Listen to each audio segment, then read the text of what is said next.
was an exciting day for us yesterday getting Quinn signed. He's a transitional offensive defenseman. I think going forward, there's going to be an adjustment to getting in here and playing in the NHL. But, if we can get him some games this year, so, it makes that adjustment easier for him. He knows what to expect coming into training camp next year, and he hits the ground running, next year at camp. And we think he's an important piece to our team moving forward. What's the itinerary here, Jim? When does he arrive? So I talked to him this morning. He's flying out tomorrow. On Friday, he played. He blocked a shot. He's got went and did the X-rays and stuff. Everything was negative, but he played Saturday sparingly. Didn't play a lot. So he's going to fly in tomorrow. We're going to, get him in here. He'll do a physical. We're going to get a CAT scan done on his ankle just to make sure that everything's good there. And then our decision will be based on, him finding out about his ankle and stuff, and he'll start skating with the group. And he won't play, though, till he's 100% healthy. So as soon as we get the word that he's 100% and the swelling in his ankle goes down, then he'll be in the lineup. If he gets a scan and everything's fine Tuesday, and he's basically running on adrenaline, is it a possibility he could play Wednesday? I can't answer that question right now because his ankle, when I talked to him this morning, is still fairly swollen. Okay. Yesterday he was still walking with a limp.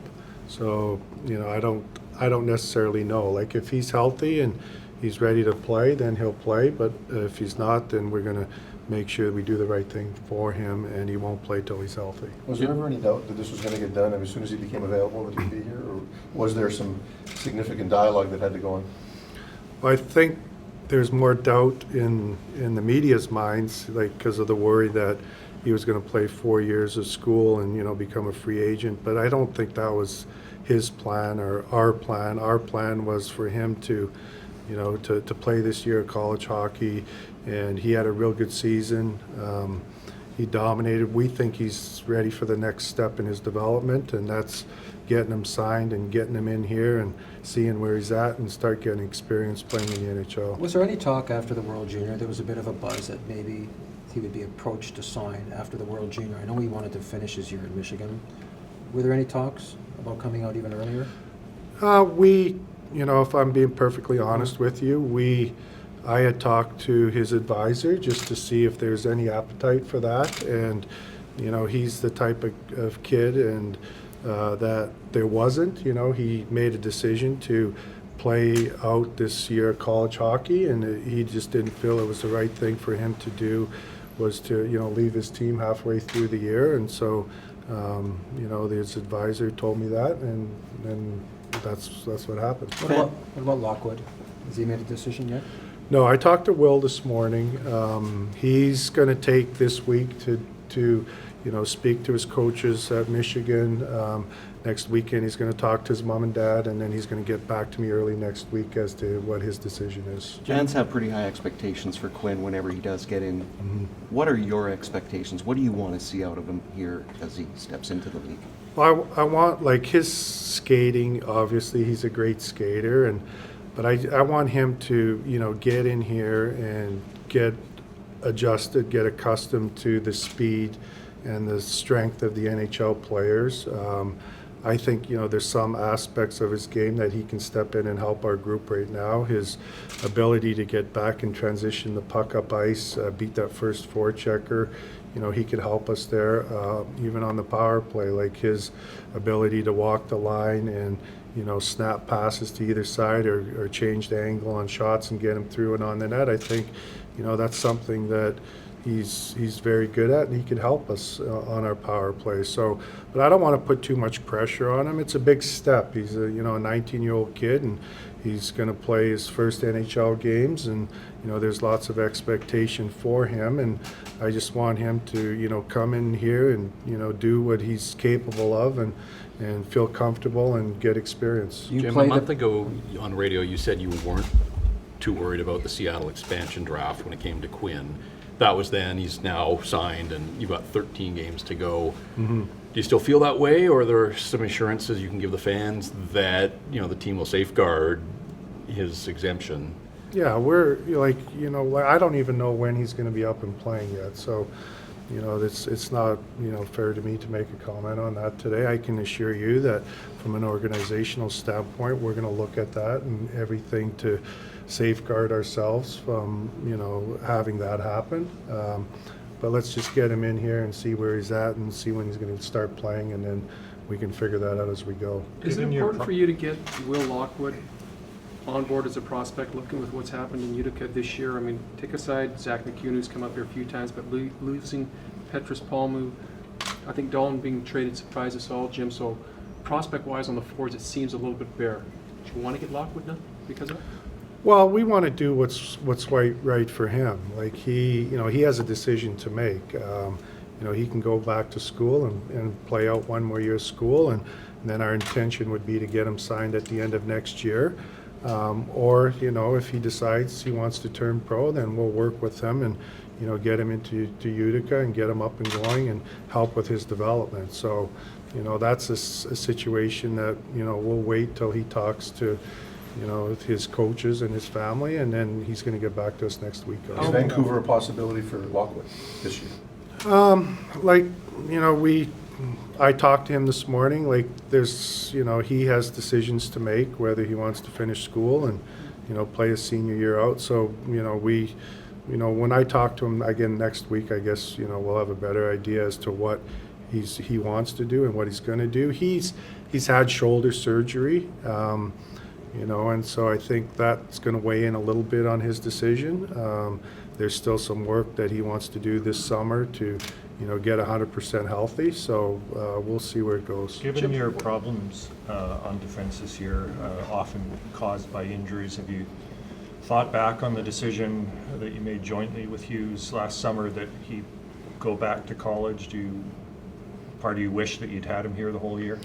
I think we made, like, looking back on it, I think we made the right decision. His family and his advisor were part of that decision too.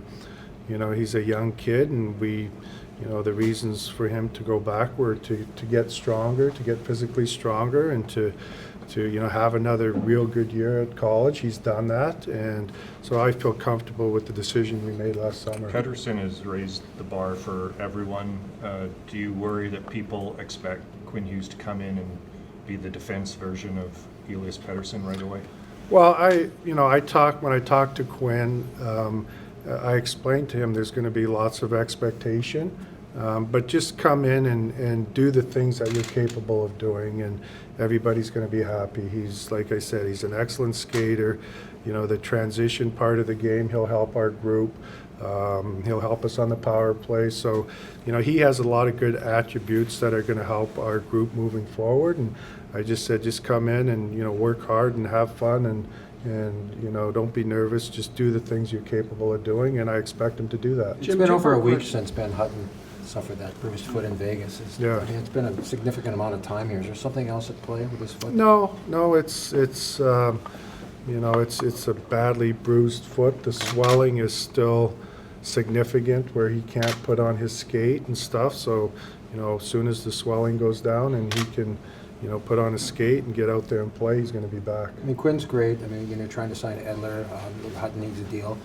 You've talked about there's still work to do in the back end, Jim. What's your off-season focus on the back end? You need Well, we're a top working. four guy. Yeah, we're working right now on college free agency. We've talked to some players, done some interviews the last couple days. We're hoping, that we can, get a defenseman signed and through college free agency. And then, our next step is to, there's July 1st free agency. We can look there. And I guess our other thing is, we'll look at possible trades too to try to help improve our back end. One thing about Quinn is that this wasn't supposed to happen. I mean, you were supposed to get a defenseman in the first round, whether it was going to be maybe Dobson or Bouchard.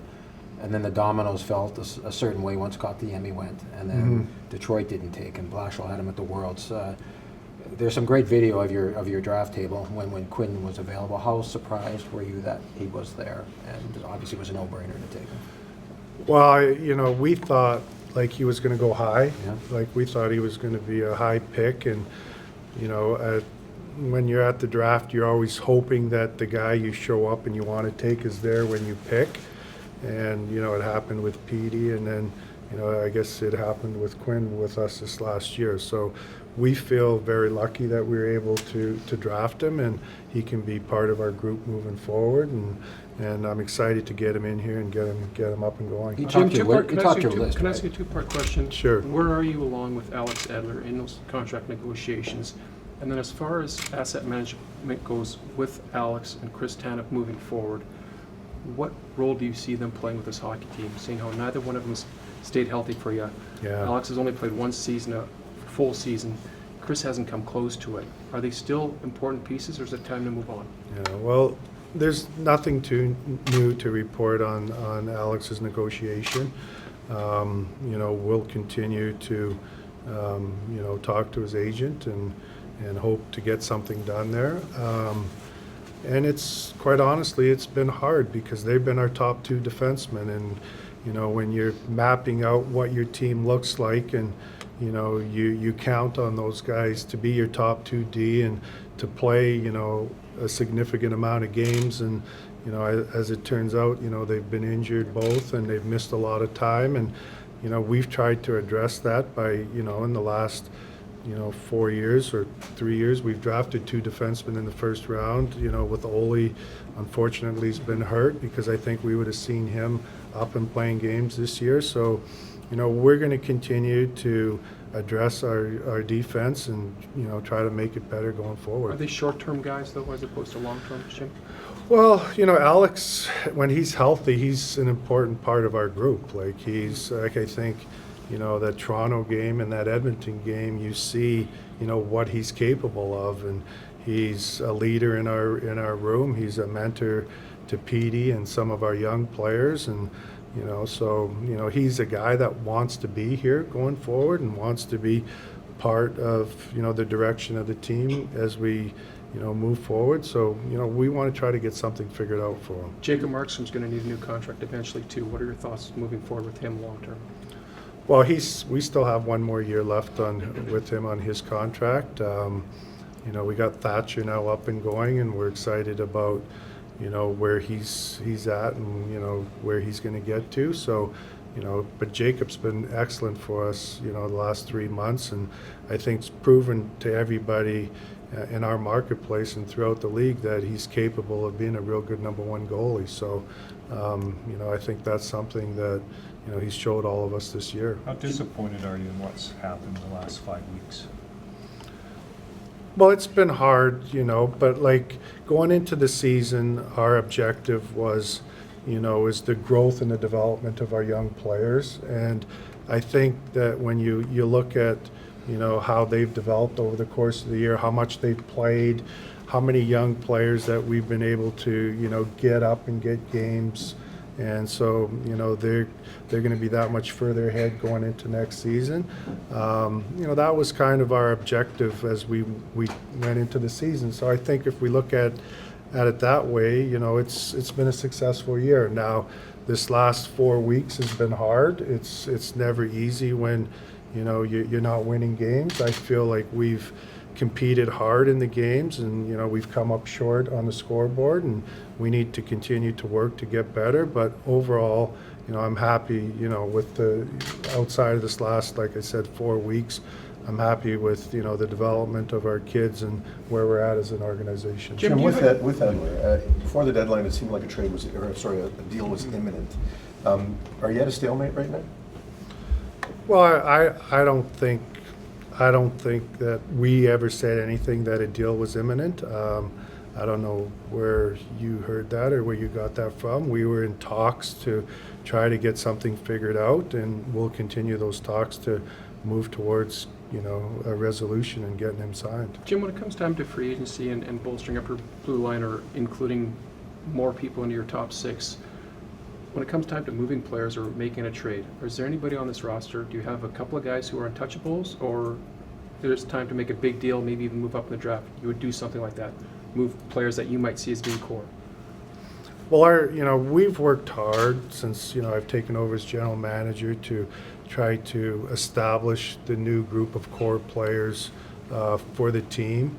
And, you know, it would take a real, you know, big deal, or it's, you know, and it would have to be in the same age group for us to move out, you know, our so-called, and those are the phone calls I get. Like when I'm trying to do trades, it's always about, you know, our young players. They want our young players back, and you know, they're the future of the organization and of the team, and they're our core players, and I'm not trading those players. We're going to continue to develop them, and I feel like when we get to the point where, you know, we're going to be competitive on a year-to-year basis, they're going to be a big part of that. So I'm not, you know, looking to move any of them. What do you want to see from this group, the final 13 games? Now, obviously, Quinn's going to inject a little excitement whenever he gets in there, but there's still 13 games to play. What do you need to see? Well, I want to see us continue to be competitive and to work hard, and to, you know, it'd be nice if we could win our fair share of games coming down the stretch.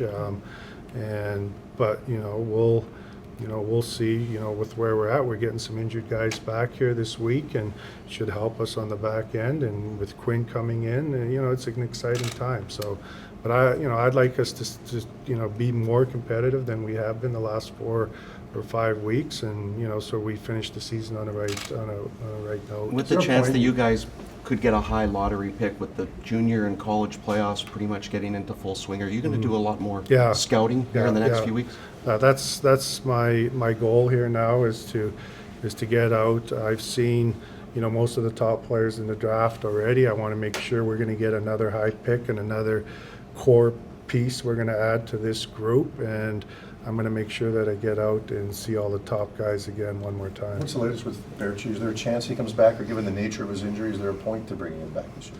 Well, he's, like, as you know, he's in the concussion protocol, and I think he's doing better. He's back out there skating right now, but there's no timeline for his return. Do you know what stage he's at? There's like 4 stages of recovery. Yeah, you know, 6 like weeks.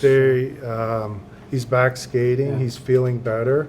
I don't know what stage he's in, but when he's 100% healthy, he'll get back practicing with the team and he'll play again. Jim, you get a lot of money tied up in your fourth line right now, and I specifically think of Louis Eriksson. I think when you signed him, you probably saw him in a totally different light than what he's fallen to. Right. Your thoughts on Louis Eriksson with this hockey team moving forward? Well, you know, he's like, Travis uses that line as a matchup line, and they play against, you know, the other team's top 2 lines on any given night. So, you know, I think he's played a role with our group this year. Like, when we signed him, we expected him to, you know, be a consistent 20-goal scorer. You know, he hasn't done that.